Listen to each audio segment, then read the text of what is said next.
ডাকাত বসিরউদ্দিন 40 জন ডাকাতির সর্দার কয়জন? জোরে বলেন কয়জন? 40 জন ডাকাতির লিডার যিনি প্রতিদিন ডাকাতি করতে যায়, মানুষের মাল হরণ করে, মানুষকে হত্যা করে, মানুষকে কষ্ট দেয়। বিবি ছিল, আল্লাহ তাকে একটা সতী সাথী নারী দান করেছিল। প্রতিদিন বিবি ডাকতে বলে, স্বামী রে, ও স্বামী, দুনিয়ার জিন্দেগি বেশি দিন নয়, এটা ক্ষণস্থায়ী, চিরস্থায়ী হবে। পরপার, কবরটা হবে পরপার। মানুষের 3টা বিপদ। নাম্বার 1 হলো মানুষের মরণ, নাম্বার 2 হলো কবর, নাম্বার 3 হলো কিয়ামতের ময়দান। স্বামী রে, এই দুনিয়ার মধ্যে যতই তুমি তাফালিং করো, যতই মাস্তানি করো, মরণের পেয়ালা পান করতে হবে, এর মধ্যে কোনো সন্দেহ। স্ত্রীকে প্রহার করে। ওদিন ডাকাত বসিরউদ্দিন ডাকাতি করতে যাবে, 40 জন তার সঙ্গীরা এসে গেছে। ডাকতে বলে, হুজুর, আজকে মোটা অঙ্কের একটা ডাকাতি আছে, এখান থেকে আমরা মোটা অঙ্ক পাবো, চলেন ডাকাতি করতে যেতে হবে। বসিরের বউ ডাকতে কয়, স্বামী রে, মানুষকে কষ্ট দিও না, মানুষের মাল হরণ করো না, প্রয়োজন হলে আমরা শুধু ভাত খাবো, না হয় না খেয়ে থাকবো। আল্লাহর বিধান মানো, এই দুনিয়ার জিন্দেগি ক্ষণস্থায়ী, চিরস্থায়ী না। স্বামী রে, দুনিয়ার মধ্যে অন্যায় করো না, দুনিয়ার মধ্যে ডাকাতি ছেড়ে দাও, আরাম কাজ ছেড়ে দাও। স্বামী কি করলেন? ডাকাত বসিরউদ্দিন স্ত্রীকে মারলেন, মারিয়া তাকে লাথি মেরে ঘর থেকে বাইর করে দিলেন, দিয়ে চলে গেলেন ডাকাতি করতে।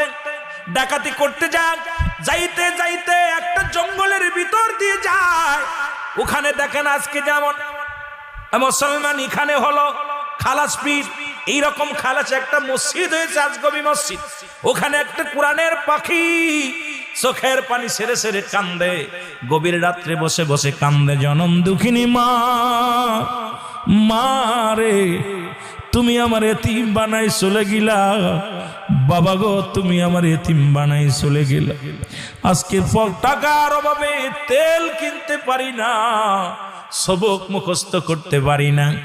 সব বন্ধুরা কোরআন পড়ে, এই নিশিরাত্রে 3টার সময় উঠে কোরআনুল কারীম পাঠ করে। আমি গরিব মানুষ, গরিবের মা, আমি এতিম।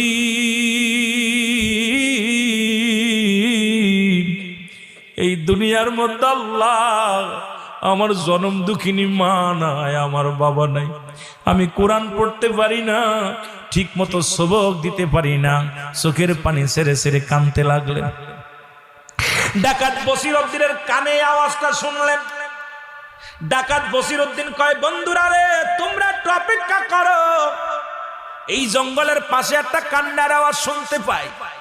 এই কথা বলিয়া তোমরা দাঁড়াও, আমি একটু দেখে আসি।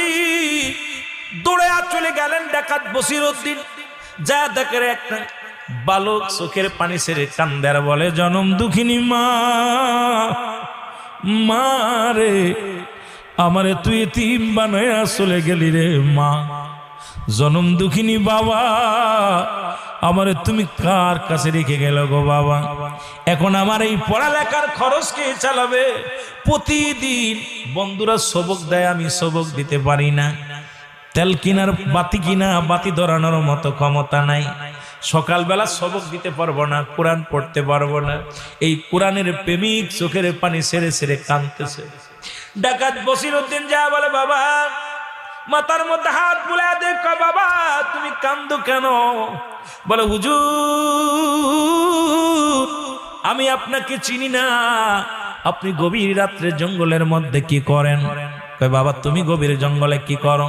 কয়, হুজুর, ওই যে দেখেন একটা মাদ্রাসা, ওই মাদ্রাসায় আমি লেখাপড়া করি, ওই মাদ্রাসার তালবে ইলম আমি। আমার উস্তাদ সকালবেলা হাফেজ সাহেব কোরআনের সবক নিবে, কিন্তু আমি তেলের অভাবে পড়তে পারি না, বাতি জ্বালাইতে পারি না। আমার বন্ধুগুলো পড়ালেখা করে, আমি পড়তে পারি না। গরিব মানুষ, আমার অভাবের তারণ নাই, আমি তেল কিনতে পারি নাই, কোরআন পড়তে পারি নাই। ডাকাত বসির বলে, বাবা রে, তুমি মাদ্রাসায় লেখাপড়া করো।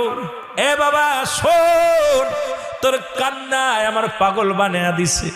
ও বাবা শোন, তুই চিন্তা করিস না, যেহেতু আমাকে বাবা বলছিস, আমাকে হুজুর বলছিস, বাবা শোন, আজ থেকে তোর পড়ালেখার দায়িত্ব আমি গ্রহণ করলাম। আজ থেকে যত খরচ তোর হবে সমস্ত খরচগুলো আমি বহন করব বাবা। ও বাবা তুই কান্দিস না, একটু ধৈর্য ধর, আমি তেলের ব্যবস্থা করি। ডাকাত বসিরউদ্দিন বাজারে চলে গেলেন। বাজারে যে দোকানদারকে উঠাইলেন, দোকানদারকে ডাক দিলেন। দোকানদার দরজা খুললেন, খুলে দেখে ডাকাত বসিরউদ্দিন। বলে, স্যার আপনি আসছেন, কি নেবেন নিয়ে যান। কলেরা ডাক দে, বলে, এই তুই আমারে গতকালকে যে বসির দেখেছিলে আজকে সেই বসির নয়, তোমার দোকানে কি তেল আছে? কয় আছে। আমাকে এক জের তেল দাও। তেলটা দিলেন। কয় হুজুর তাড়াতাড়ি লন, কত জের নিবেন? যতগুলো লাগে নিয়ে যান।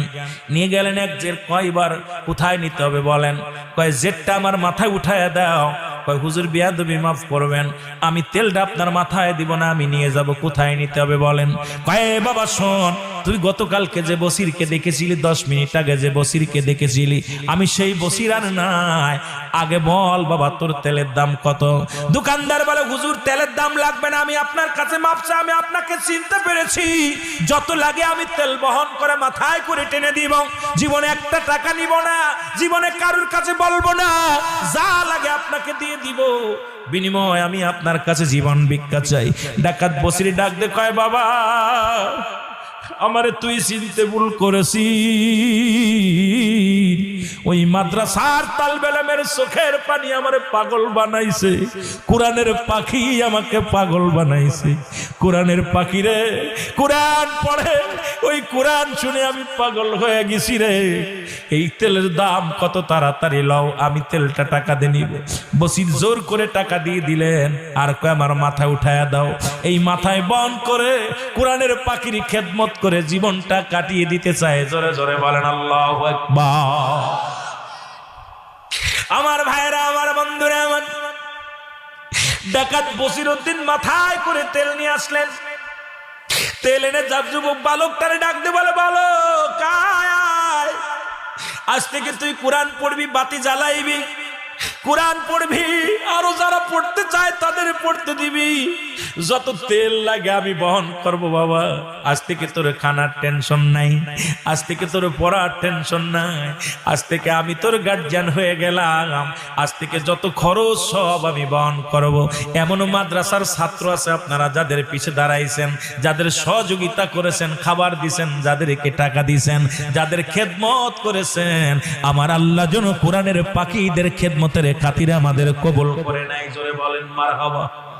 আমার ভাইরা, আমার বন্ধুরা, ডাকাত বসিরউদ্দিন অনেকক্ষণ পরে ডাকাতির 40 জনের কাছে গেলেন। সবাই বলে, হুজুর এত দেরি করলেন কেন? বেলা রাত শেষ হয়ে যায়, আপনি কেন এত দেরি করলেন? ডাকাত বসির কয়, তোমরা যাও, আমি আজ থেকে আর ডাকাতি করব না।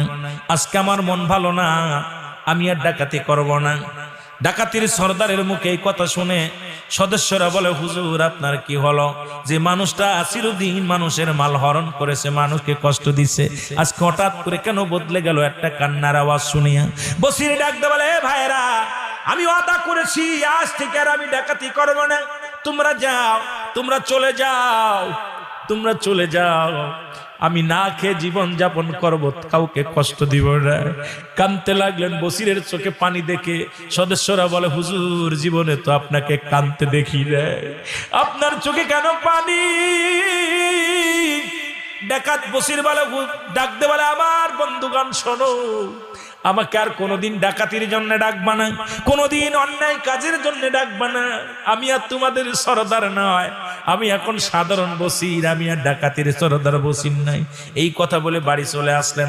বাড়িতে এসে দরজার মধ্যে টক মারলেন, দেখে বিবি যায় নামাজের মধ্যে বসে দোয়া করে, আল্লাহ আমার স্বামী ডাকাতি করতে গেছে, তুমি তারে ধরা ফেলায়ও না। আল্লাহ আমাকে তিনি মারছে, মারতে যে হাতে ব্যথা পেয়েছে, কষ্ট পেয়েছে, কেমন মিস্ত্রি, আল্লাহ তুমি তারে ক্ষমা করে দাও, তারে তুমি হিদায়াত দান করো। আমার স্বামীরে তুমি ধরা ফেলায়ও না, আমার স্বামী যেন গণপিটানি না খায়, মানুষের কাছে ধরা না পড়ে। আমার স্বামীর ইজ্জত দাও, আমার স্বামীর আমার বুকে ফিরায় দাও। চোখের পানি সেরে সেরে কাঁদতে লাগলেন ডাকাত বসিরউদ্দিনের বিবি। বিবির এই কান্না শুনিয়া ডাকাত বসিরউদ্দিন চিল্লায়া ডাকতে বলে, বিবি দরজা খোল রে, আমি ডাকাত বসিরউদ্দিন ঘরের মধ্যে আগমন করেছি।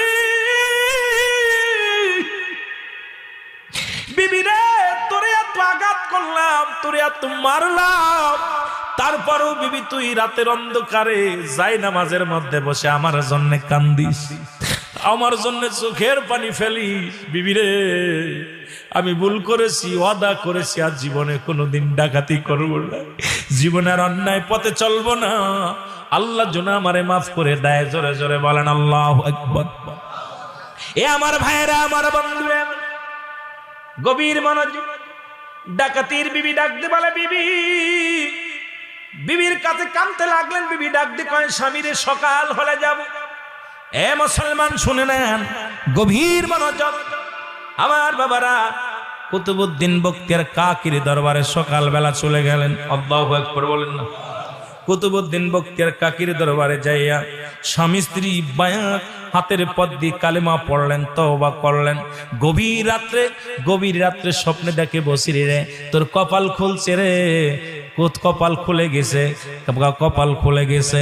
আজ থেকে আর তুই ডাকাত নয়, আজ থেকে তোর নামটা, আজ থেকে তোর নামটা আল্লাহর ওলির দপ্তরে তোর নামটা উঠে গেছে। ওই বালকের দোয়ায়, তোর বিবির দোয়ায়, কোরআনের তালবেলেমের দোয়ায়, আর তুই আর সাধারণ মানুষ নয়, আজ থেকে আল্লাহর ওলিদের কাতারে আজকে থেকে তোর নামটা লেখা হয়ে গেছে। জোরে বলেন মারহাবা।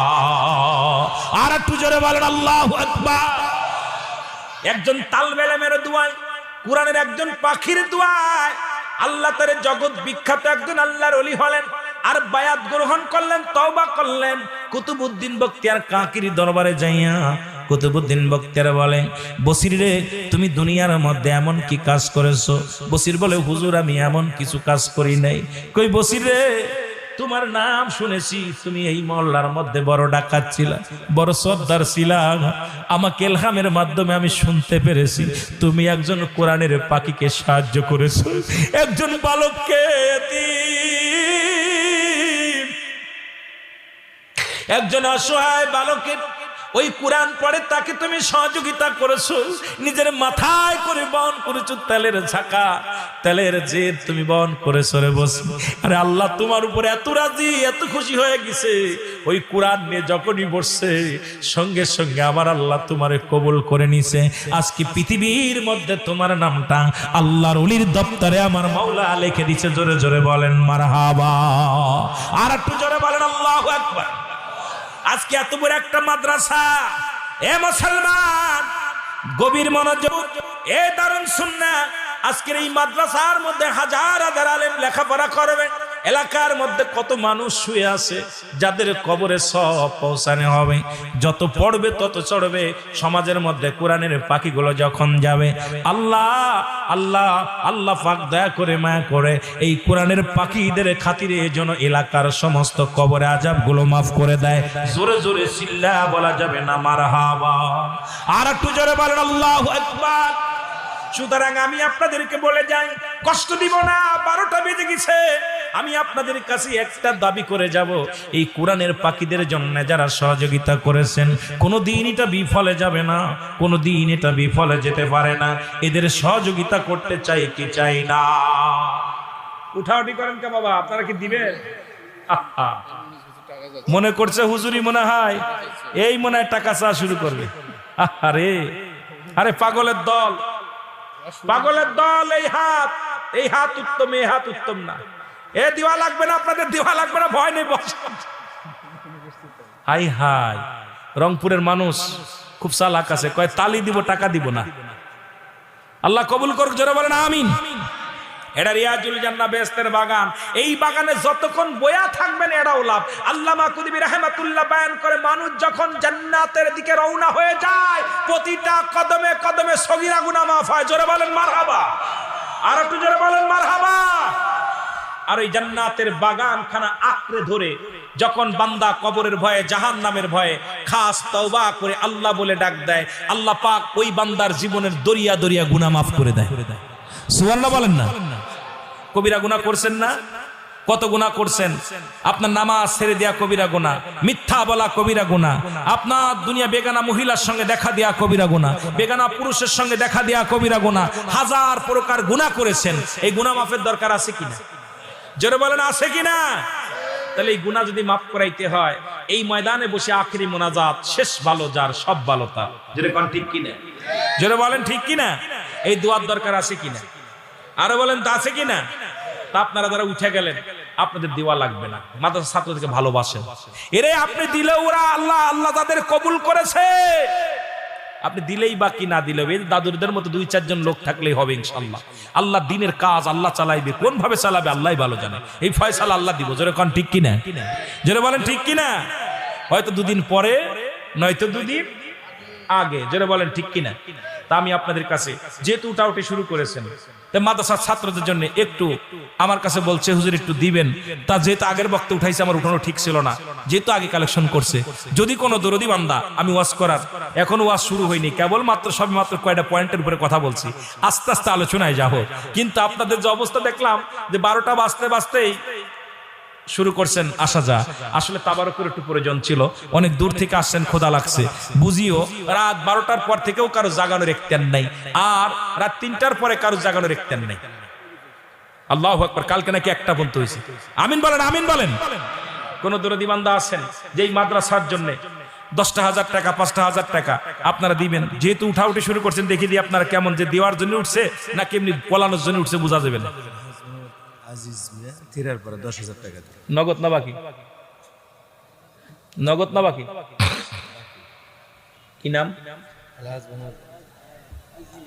আলহাজ আজিজুর রহমান সাহেব। আল্লাহ 10,000 টাকা মাদ্রাসার জন্য দান করেছে। আল্লাহ তুমি কবুল করে নাও, বালা মুসিবত দূর করে দাও, অভাবের দরজা বন্ধ করে দাও, রিজিকের দরজা খুলে দাও। আল্লাহ এই দুনিয়ার বালাখানা সেরে যাব, এই দুনিয়ার মধ্যে কিচ্ছু বলতে কিচ্ছু থাকবে না, এই দুনিয়ার মায়া ছেড়ে চলে যাব। আল্লাহ তারে কবুল করে নাও, কোটি টাকার মালিক বানায়া দাও, দুনিয়ার সমস্ত গজব থেকে বাঁচাও, দুনিয়ার সমস্ত বিপদ থেকে বাঁচাও। আল্লাহ ডানাতে আমল নামা দিয়ে একখানা জান্নাত দান করো। জোরে জোরে বলেন আমিন। আর একটু জোরে বলেন আল্লাহু আকবার। রুহুল আমিন সাহেব 6,000 টাকা 1,000 টাকা নগদ দান করেছে, 5,000 টাকা বাকি আছে। আল্লাহ তুমি তারে কবুল করে নাও, কঠিন ব্যাধি মাফ করে দাও, বালা মুসিবত দূর করে দাও, অভাবের দরজা বন্ধ করে দাও, রিজিকের দরজা খুলে দাও। এ মালিক তুমি সব কিছুর মালিক, আসমান জমিনের মালিক। ও আল্লাহ তুমি ইজ্জত দাও, সম্মান দাও। আল্লাহ ফকিরে বাদশা বানাইতে পারো, বাদশাকে ফকির বানাইতে পারো। নদীরে কুল বাঙ্গ কুল গড়ে, এই তো নদীর খেলা। সকাল বেলা বাদশারে তুই ফকির, সন্ধ্যা বেলা। আল্লাহ আমার বাইরে কবুল করো। আল্লাহ তুমি বালা মুসিবত দূর করো, সব সময় সমাধান করো। না তামল নামা দিয়ে একটা জান্নাত দান করো। জোরে জোরে বলেন আমিন। দাদু ভাই দোয়া হবে, দোয়ায় শরীক হয়ে যান, আপনাকে দরকার নাই। আর দরকার আখেরি মোনাজাত দিবেন, বসেন একটু দয়া করে বসেন। আর কেউ আছেন দেয়ার মতো? আর কেউ আছেন? একটু ওঠেন না, 1,000 করে টাকা ছাত্রদের জন্য, এই মাদ্রাসার জন্য দান করেন। মাঠে যাবে আগে, তারপর আগে একটু উঠাই দেন বাবা, বিফলে যাবে না, টাকা পয়সা বিফলে যাবে না। 1 টাকা দিয়ে মাদ্রাসার তালবে আমরা কোরআন পড়বে, তাদের জন্য একটু দিবেন দয়া করে। আর কেউ আছেন 1-2 হাজার টাকা করে দেওয়ার মতো কেউ বাকি বা নগদ যদি কেউ থাকেন? এর আগে দিচ্ছেন আমি দেখেছি, আপনারা 10,000 20,000 5,000 করে অনেকে দিচ্ছেন। যদি কেউ দিতে চান আল্লাহর রাস্তে, আমি আসলে কালেকশন করতে পারি না, এটা আমার অভ্যাস নাই। এই জন্য তারপরে কর্তৃপক্ষ যেহেতু মাদ্রাসার জন্য, আমি মাদ্রাসার জন্য হাত বাড়িয়েছি বাবা। এটা আমার আপনার জন্য নয়, মাদ্রাসার তালবেলেমদের জন্য। এটা খাবে, মাদ্রাসা উন্নয়ন হবে, কিয়ামত পর্যন্ত সদকায়ে জারিয়া। আলহাজ মোহাম্মদ বাবলু মিয়া 5,000 টাকা। জোরে বলেন মারহাবা। আল্লাহ তুমি কবুল করে নাও, কঠিন ব্যাধি মাফ করে দাও। আল্লাহ তুমি সব সমস্যার সমাধান করে দাও, দুনিয়ার বালা মুসিবত থেকে বাঁচাও, দুনিয়ার গজব থেকে বাঁচাও। আল্লাহ কত টাকা কত বিফলে চলে যায় এই দুনিয়ার ময়ে পড়িয়া, আল্লাহ সম্পদের ময়ে পড়িয়া, অপরাধ জগতে জড়ায় গেছিল। আল্লাহ ক্ষমা করে দাও। বাবলু ভাইয়ের আব্বা মার কবর আযাব গুলো মাফ করে দাও। থাকলে হায়াতের মধ্যে বরকত দান করো, কঠিন ব্যাধি মাফ করো, বালা মুসিবত দূর করো, সব সমস্যার সমাধান করো। ডানাতে আমল নেমা দিয়া আল্লাহ তুমি একখানা জান্নাত দান করো। জোরে জোরে বলেন আল্লাহু আকবার। আমার মহারণা শিবে কখন কেউ তো জানি না, আমার মহারণা শিবে কখন কেউ তো জানি না। নবীজি বলছে বাল্লুহা কিলাফ, এই দুনিয়াটা হলো পচা দুর্গন্ধ মরি, মানুষের চরিত্র হলো কুকুরের চরিত্র। কুকুর যেমন মরি পাইলে দেখবেন ও কাউকে ভাগ দিবে না, সামনে এনে দাঁড়ায় থাকবে, খা খা করে অন্য কাউকে খেদায় দিবে। কিন্তু কাক সংগঠিত প্রাণী, কাক যদি দেখে এই আপনার পীরগঞ্জের জমিনে একটা মরি পাইছে, কা কা করে খবর দিবে তার যাইতে ভাইদের। কেউ ভুড়ি খাবে, কেউ লেজ খাবে, কেউ পেট খাবে, কেউ চোখ খাবে। কাকের চক্ষু লজ্জা আছে এই জন্যে, আর কুকুরের চক্ষু লজ্জা নাই। আজকে মুসলিম জাতির চক্ষু লজ্জা নাই। আজকে অমুসলিমেরা ভাইয়ে ভাইয়ে ঠিকই মিলে গেছে, একত্রিত হয়ে মুসলমানদের উপরে রুলার চালায়, অথচ মুসলমানদের এখন ঐক্যবদ্ধ হতে পারে নাই। কে কোন দলের লোক, কে কোন তরিকার লোক, কে কোন পীরের লোক, এটা দেখার বিষয় না। কে কোন জামাতের লোক দেখার বিষয় না। আমরা মুসলিম জাতি, আমার নবী রাহমাতুল লিল আলামিন, আমরা আল্লাহর বিধান মানি। আমাদের ঐক্যবদ্ধ হয়ে জীবনকে বাজি রেখে আরেক মুসলিমের পাশে দাঁড়াইতে হবে। যারা বলেন ঠিক কিনা, আরো যারা বলেন ঠিক কিনা।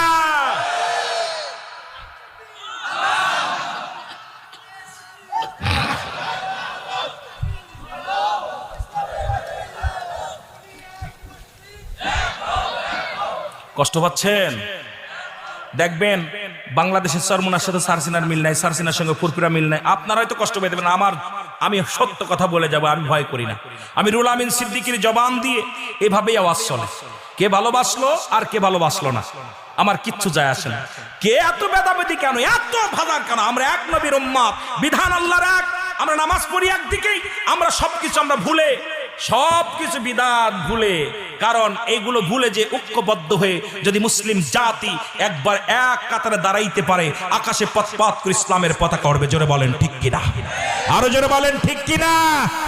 আমাদের ঐক্যবদ্ধর অভাব, এই জন্য আমাদের জুতার বাড়ির অভাব নাই। জোরে বলেন ঠিক কিনা। আজকে এক ভাই মার খায়, আর এক ভাই দেখে, এক ভাই গণপিটানি খায়, আর এক ভাই কই ঠিকই হয়েছে, বিয়াদবি করছে। কথা কন ঠিক কিনা, কথা কন ঠিক কিনা। আজকে দাজ্জালের আগমন ঘটে গেছে কোথায়? এ মুসলমান, ওই দাজ্জাল বাহিনী আজকে মুসলমানদেরকে আক্রমণ করে। শুনে রাখো, এই পৃথিবীর মধ্যে আমাদের রক্ত যতই ঝরাও, মুসলমানদের রক্ত বিফলে যেতে পারে না। আমরা হলাম জান্নাতি। জোরে বলেন ঠিক কিনা। আল্লাহ বলেন বিসমিল্লাহির রাহমানির রাহিম।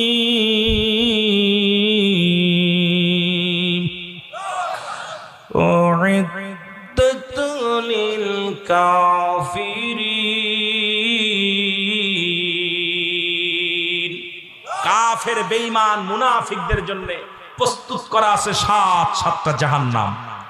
আমি চলে যাব, আমায় তোমরা ভুইলা যাইও না।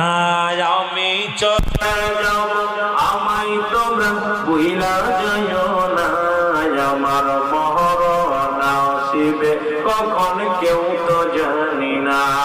আমার আরো মহব্বতে বলেন, আমার মহরণ আসিবে কখন কেউ তো জানি না।